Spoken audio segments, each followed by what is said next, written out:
Hello, everybody, and welcome to the Ice-Burgh Recap, your home for Pittsburgh Penguins game recaps and analysis. You can find us on YouTube at Inside the Penguins or anywhere you get your podcasts from. I'm your host, Nick Brlansky, and the Penguins once again get the victory back-to-back nights. First against the Washington Capitals, their division rival, and second back at home for the first home victory of the 2023-24 season with a 5-2 victory over the Calgary Flames.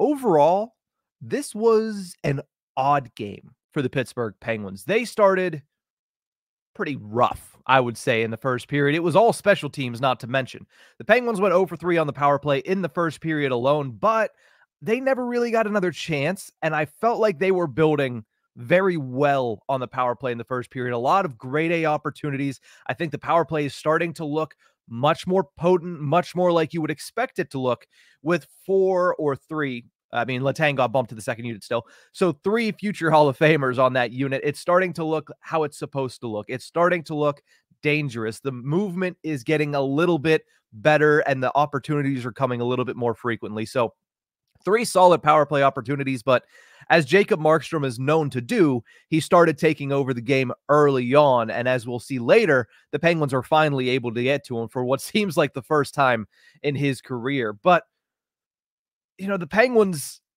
while the power play was looking good, they were taking a lot of penalties in that first period, and even at 5-on-5, they didn't have a lot of the opportunities. They were outshot pretty handily by the Calgary Flames in that first period. So they didn't have a good first. Second period was tough for the Pittsburgh Penguins. They didn't look good in the second period either. Thankfully, Alex Nedeljkovic in his Penguins debut looked pretty stout, looked pretty solid from early on, and was able to keep them in the game as they were trying to get their legs later in the evening. But so many times in that second period, they were hemmed into their own zone. They had sloppy zone exits, way too many turnovers in that second period. But thankfully, like I said, Alex Nedeljkovic was on his P's and Q's. Some of his rebound control in that game made me a little nervous, but overall, I thought he had a solid performance for his first game in a Penguins uniform. 34 saves on 36 shots, I should say, at the end of the day, and gets the win. But the Pittsburgh Penguins, you know, as we'll see in the score recap coming up here in a second, their stars took over once again. Let's get to that goal recap right now. If you're watching us on YouTube at Inside the Penguins, I'll pull the graphic up for you so you can take a look at it as I go through it. First period, like I mentioned, scoreless for the second straight game. Second period, 1 goal, and that was on the power play. The first time the Penguins penalty kill has given up a power play goal, and that goes to Matt Coronado. The rookie gets his first career NHL goal, assisted by Elias Lindholm and Rasmus Andersson, and that's where this game stood after 2 periods of play. Like I said, the Penguins hadn't really played their best hockey up to that point, but boy, did they in the first minute of the third period and going forward in that third period. Brian Rust gets his second of the season, assisted by Chris Letang, who took a shot off the end boards, and Rust was able to put it off the back of Markstrom and into the net. Jake Guentzel picks up his 4th assist of the season as a secondary on that one.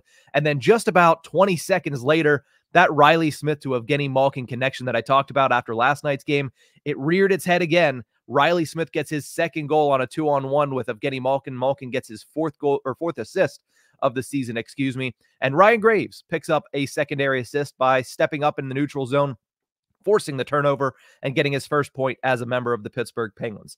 A little bit later on a set faceoff play, Jake Guentzel gets his first of the season, making it 3-1 for the Pittsburgh Penguins, assisted by Chris Letang and Sidney Crosby. Something we have seen oh so often is those 3 combine on a faceoff play to get the Penguins on the board, and they do so in the third period there and extend the lead to 3-1. And then, as you like to see, the Penguins continue to put the pressure on. Evgeny Malkin gets his second goal of the season, assisted by Riley Smith. A beautiful play by Smith to enter the zone, take the attention towards the middle of the ice, and then dish a beautiful backhand pass to Malkin, who just did not miss at that point. 4-1 for the Pittsburgh Penguins. And it was all over but the crying for the Calgary Flames, but they did push back a little bit. Jonathan Huberdeau gets a goal off of a bounce of Jake Guentzel's skate. Nothing that Alex Nedeljkovic could do there. Andrew Mangiapane and Noah Hannafin get the assist, and then Brian Rust finishes it at the end of the game with an empty net goal, his 3rd goal of the season. Jake Guentzel picks up the assist, his 5th already in 3 games for Jake Gensel. And that's the end of the scoring there. Penguins take it 5-2, like I mentioned at the top of the show. Let's get to my 3 stars of the game here. Riley Smith, first time he's going to be on this board. He gets the number 3 star.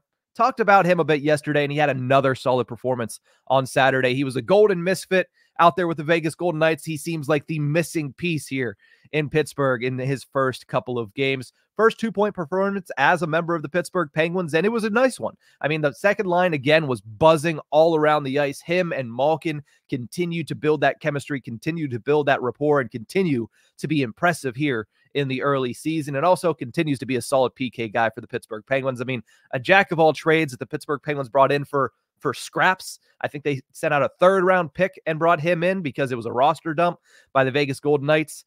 Good news for the Pittsburgh Penguins is they're able to benefit on that one. Second star of the game, I'm going Brian Rust. 2 more goals tonight, number 3 on the season.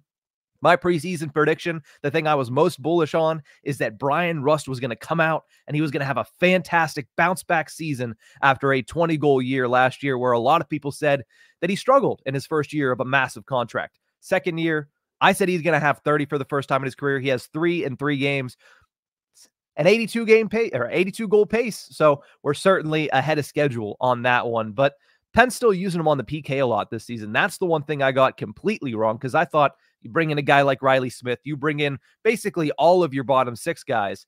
They could be the penalty kill guys, so Brian Rust can focus on the offensive side of the puck, so he can focus on 5-on-5 play, so he can play that power play unit or second power play unit. But as of right now, with 6 minutes and 54 seconds of shorthanded time on ice, he leads all forwards on the Pittsburgh Penguins through 3 games. So he's just showing that he could be that jack of all trades and not affect his goal scoring at least 3 games into the season. Again, that's always the big marker here.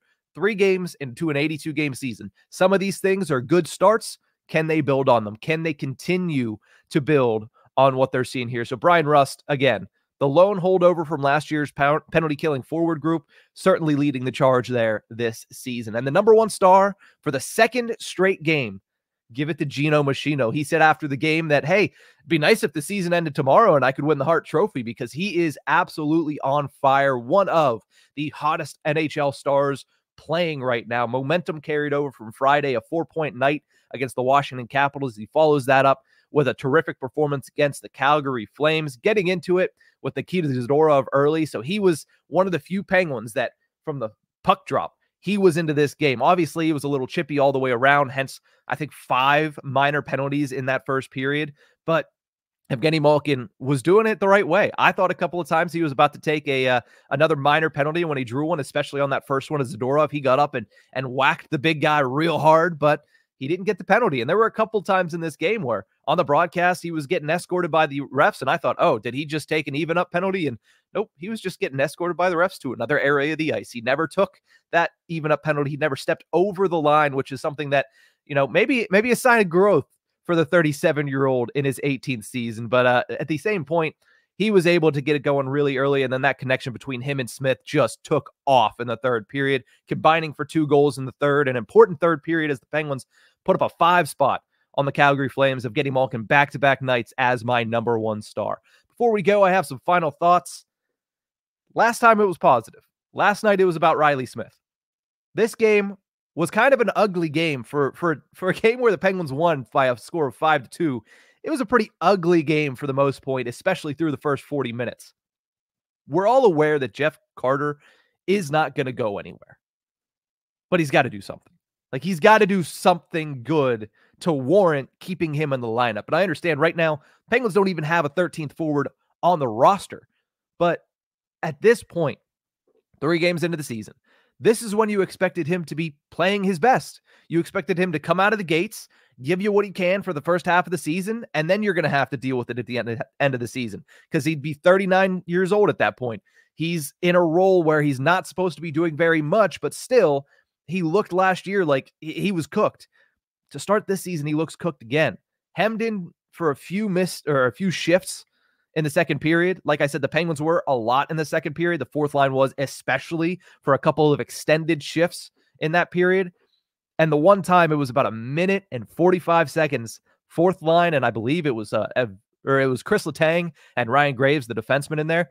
and they could not get the puck out of their zone. And the reason why is because the only player that kept getting clear attempts, that kept getting opportunities to clear the puck, was Jeff Carter, and he fumbled them multiple times. That was a horrible shift for Jeff Carter, and it has not been a solid year for him. He had one really good opportunity where it looked like, hey, he had all the gas left in the tank that he put into that opportunity, and he missed the net. Like, good job to get the scoring chance. Poor execution by missing one of your only chances of the season so far. He doesn't move his feet very well anymore, and he's always behind the play. I understand he's not going anywhere. You should understand by now that he's not going anywhere. He's on the last year of a contract with a full no-move clause. He can't be sent down. He can't be put on waivers. He can't be bought out. He can't be any of this. The only thing they can do is put him in the press box, and that's obviously not a good allocation of funds, but if you're Kyle Dubas, you're not the person that put the Penguins in this situation, so it's not on you. So you have to come down on Mike Sullivan and say, listen, I'm going to give you another option. At some point, Jeff Carter has to be a healthy scratch this season.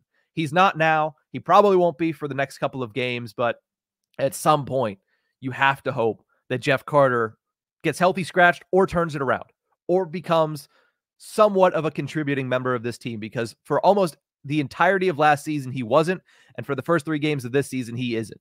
So you have to hope that eventually something clicks either with Sullivan or with Carter, and one way or the other, you need a little bit more production out of that fourth line right wing spot. At the very least, you need him to not be a liability out there, which is what he seems to be early on in this season. But that's going to do it for this one.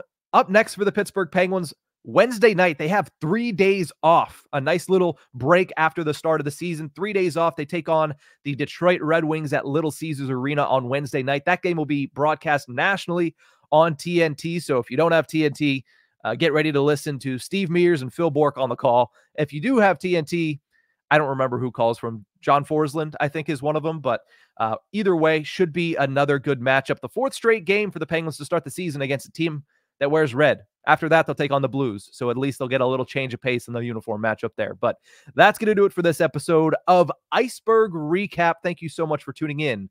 We'll see you guys next time.